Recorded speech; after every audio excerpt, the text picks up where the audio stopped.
Hello, and welcome back to Brit's Book Club. My name is Brittany, and I love to talk about books.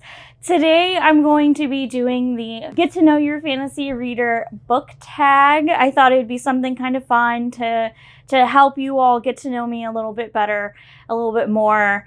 And I hope to continue doing some of these fun tags to kind of help with that. With that being said, some of these questions are very interesting. I would love to see your guys' answers to these questions down in the comments. So if you want to play along, go right ahead. Please do. I'm very interested in what you all have to say as well. These questions are very specific to fantasy. I believe the book tag started as a romance book tag. So if you are not a fantasy reader, if you read something else and you kind of want to shake it up and ask these same questions about different genres, feel absolutely free to. If I can find who started the book tag, the fantasy book tag and the romance book tag, I'll make sure that they're both in the description as well. And I will also link all of the books that I mention in the description. Let's get started. What is your fantasy origin story? What book sparked your interest in fantasy? Whew, okay, so if you watched my newbie booktuber tag video, which I'll link above if you didn't watch it, I did kind of briefly touch on the fact that when I was young, when I was a child, my grandmother would read Harry Potter to my older sister and I as kind of like a bedtime story. So honestly, Harry Potter is probably my answer, and because it not only sparked my interest in fantasy, but it also sparked my interest in reading specifically. But I want to also pick the Abhorsen trilogy. It's now called the Old Kingdom series because there are more than just these 3 books in the series now. I read all 3 of these books when I was in middle school, and I read all I read all 3 of them in a single week.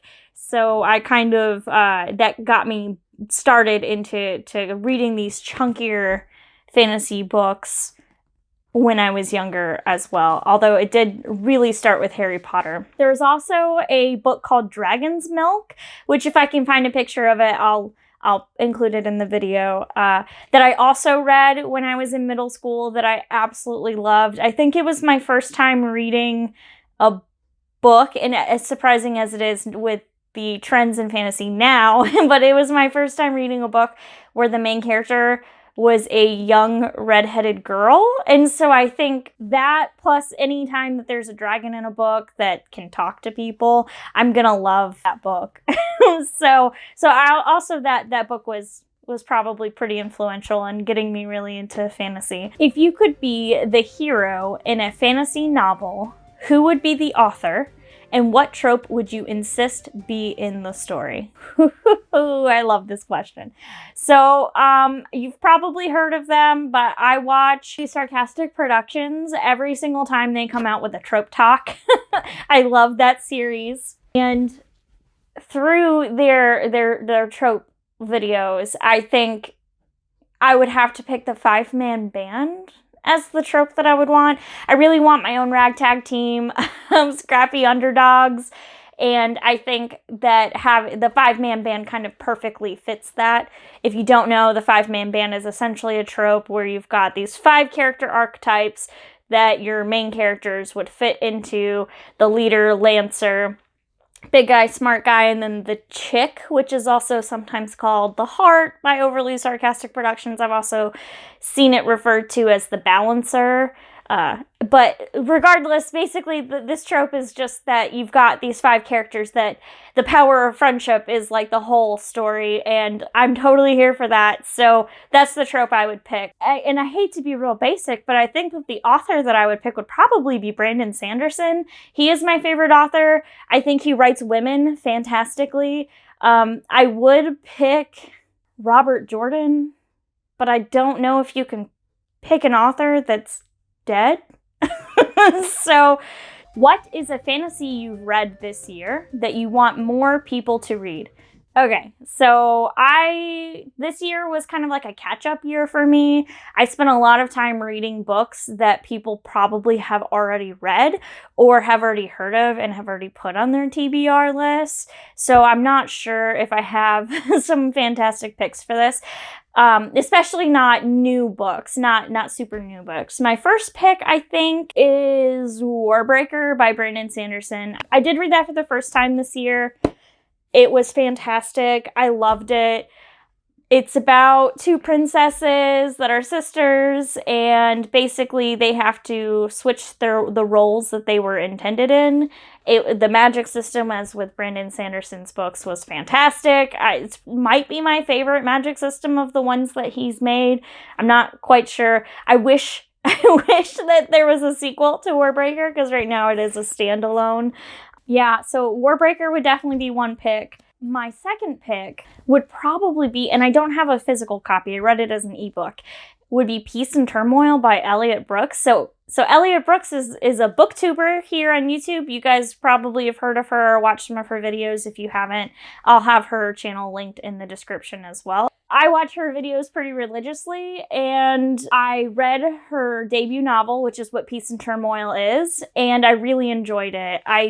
I thought it was pretty spectacular for a debut novel. It's very obvious that she worked very hard on it, and I'm always interested in supporting indie or smaller writers and authors. So I read that book. I think more people should read it because it really is very, very good. And I hope that Elliot writes a second book for it. I believe she's going to, but I hope that comes out sooner rather than later as well, because that's something that I would like to continue reading.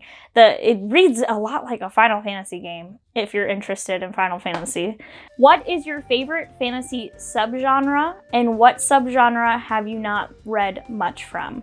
So I read mostly epic or high fantasy. I really like diving into a completely fabricated world. I don't read a whole lot of portal fantasy or urban fantasy, so I tend to not enjoy as much when a fantasy book specifically, is set in like our world. Harry Potter obviously is an exception because it's our world with some tweaks, right? But typically I don't really read much portal fantasy, and I don't really read much urban fantasy because it usually involves the world as we know it in some fashion. And if I'm going into a fantasy novel, I kind of want a completely new world. That being said, I did read a portal fantasy this year that was very good. So it's not that I won't read those at all. It's just that typically when I'm reaching for something, when I want to read something, I'm going to reach for something else. And usually it's epic fantasy.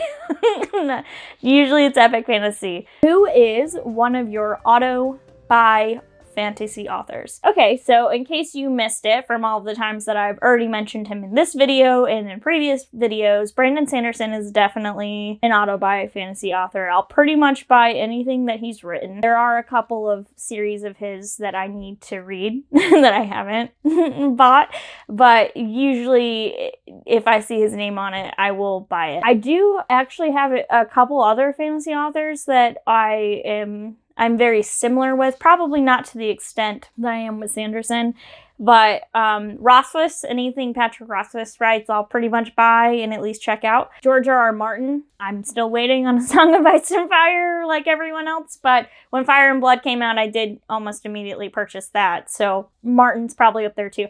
And Scott Lynch. Scott Lynch is actually an author I just discovered within the last year or so with the Gentleman Bastard series, thanks to BookTube. And so now if Scott Lynch has written it, I will probably buy it because his writing is fantastic. How do you typically find fantasy recommendations? Well, ever since I discovered that BookTube was a thing, it's definitely BookTube. BookTube is pretty much where I get all of my book recommendations now. I will check Goodreads. I'll look at those threads on Reddit of recommending books that are similar to other books. And I will ask my friends and family, pretty much anything that is recommended to me in whatever fashion, I will give a shot. So, but typically I get my recommendations from BookTube. It's usually where I get them. What is an upcoming fantasy release that you are excited for? So Rhythm of War is definitely going to be on this list. When I was first writing the answers to these questions, Rhythm of War and The Burning God had not been released yet, so those were the two answers that I put. Of course, by the time this video goes up, they'll have already been out. They came out on the 17th, but a funny story with Rhythm of War, I probably won't have it until the day that this video goes up. I accidentally put the wrong shipping address on my pre-order, so that's fantastic. The Burning God is a good anticipated release for me, mostly because I started the Poppy War and the Dragon Republic earlier this year. I'm really looking forward to kind of finishing out that book series. But of course, both of those releases are already out by the time that I'm filming this. So the next couple books that I'll pick, they're probably standard fantasy picks, but I am looking forward to The Thorn of Emberlane, which is the 4th book in the Gentleman Bastard series. It's supposed to be released next year, but we'll see. And of course, just like every other fantasy fan on the planet, probably, I'm waiting on Doors of Stone and Winds of Winter to be released. Other than that, I don't have that many releases that I'm looking forward to, but perhaps I should be on the lookout. So if you have any series recommendations that you think you're anticipating a release from, put it down in the comments for me so that I can go check out that series as well. What is one misconception about fantasy you would like to lay to rest? So this question is kind of an interesting one for me, mostly because I feel like most of the misconceptions about fantasy have already been put to rest. We've already started to see that kind of shift where we do have some men writing young adult fantasy and we do have women who are writing adult fantasy. We're also starting to see more input in the fantasy genre from outside of the States, and also from POC and other kind of influences from mythologies and cultures that are not just Western, and I love to see that. For instance, a couple of the books on my TBR for this month, Jade City and The Dragon Republic, they're both written by POC women, and so that's kind of an exciting trend to see in fantasy happening. So a lot of those misconceptions I feel like they've already kind of been disappearing, and that's great. I love to see that. For new fantasy readers or readers who are looking to get into that genre, recommend the first 3 books as a place to start. Okay, this is a great question. I've already mentioned all 3 of these books in this video, so it's gonna kind of feel a little repetitive, but my first pick is Warbreaker by Brandon Sanderson. So this book right now is actually a standalone, technically. It does have a planned sequel, but at this point it stands on its own. It doesn't have any other books in a series with it. It is part of Brandon Sanderson's larger Cosmere, though. He has kind of a shared universe between all of his book series, and Warbreaker, I think, is a great entry. It's almost a hidden gem, in my opinion. It's about 2 princesses, Ciri and Vivenna. Vivenna has been raised her whole life with the expectation that she is going to go marry the emperor of a neighboring kingdom, who they kind of view as heathenistic. Their religions don't really match up. The cultures of the 2 countries are very much at odds. But as kind of like a peace treaty to an old war between the 2 of them, Vivenna, the oldest daughter of her kingdom, was promised to the emperor of the other kingdom.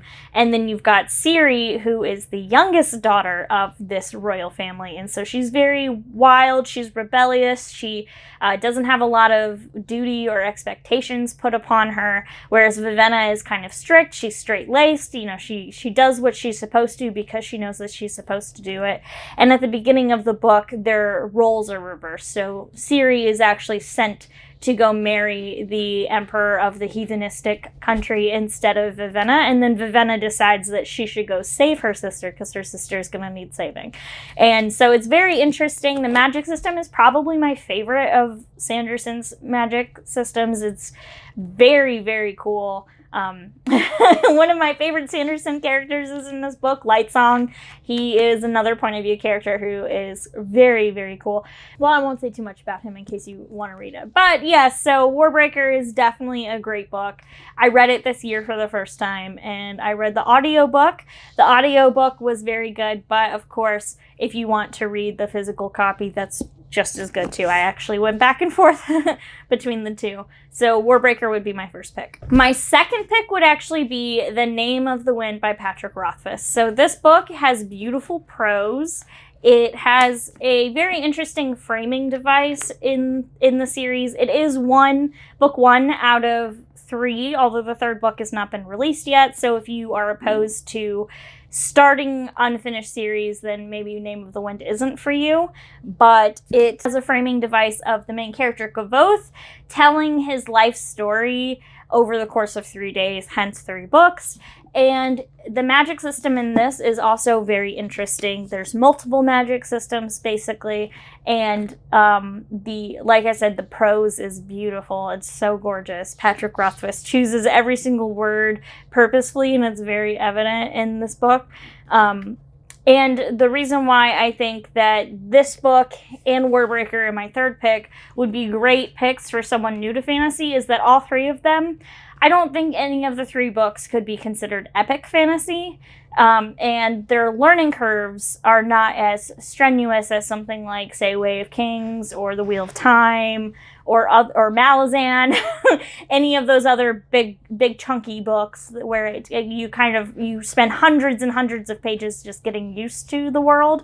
Between this book and the other 2 picks, I think they're easier to dive into because they don't have that quite as much. In my third pick, I don't have a physical copy of the book because I did listen to the audiobook, and that is The Lies of Locke Lamora by Scott Lynch. So this is the first book in the Gentleman Bastard series. That's a planned 7-book series. There are 3 out right now. The 4th book is supposed to come out next year. So again, just like with Name of the Wind, if you're opposed to starting an unfinished book series, then maybe The Lies of Locke Lamora is not for you. However, I will say that the first book of that series definitely could function as a standalone book. If you didn't want to continue on and read the rest of the series while it's unfinished, you could read The Lies of Locke Lamora and have it be its own complete story. And I think that book is a great pick because not only is the way that Scott Lynch wrote the book, which does take a little bit to get used to. Initially, the style in which the book is written might throw you off a little bit, but as soon as you understand what's going on, you'll have it, you'll get it, and you'll be fine. The characters in this book, though, are what really sell it. So The Lies of Locke Lamora is definitely a fantasy, and it definitely has fantastical elements, but they take a backseat to the characters into the story and what's going on. So it almost doesn't read quite like a fantasy.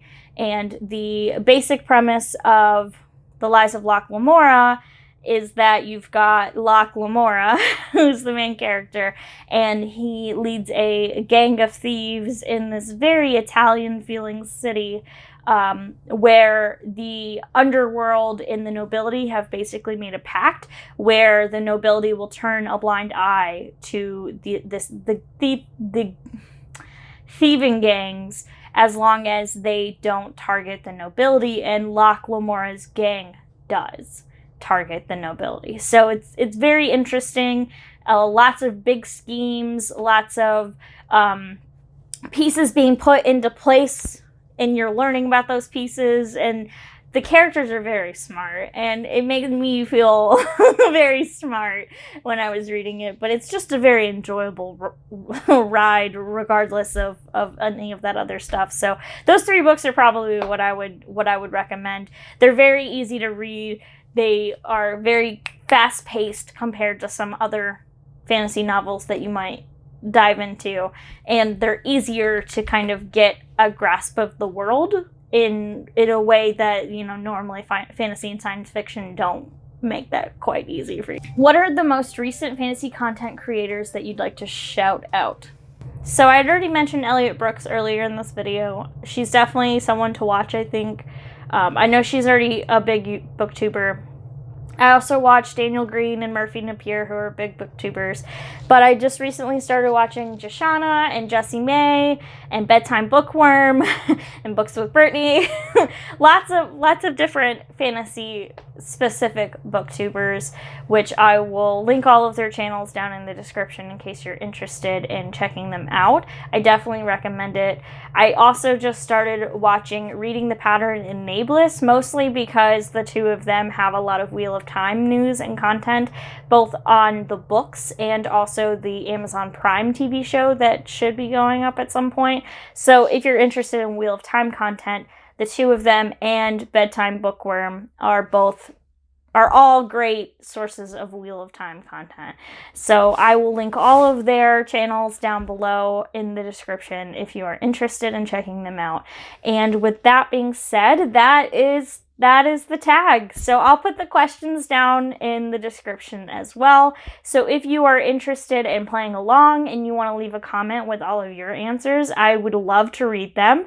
I'm very interested to see what books got people into fantasy and what auto by authors people have, because I want to expound my own list. I know it's one of the best things about being a reader is that you never run out of material. You never run out because your TBR always gets longer.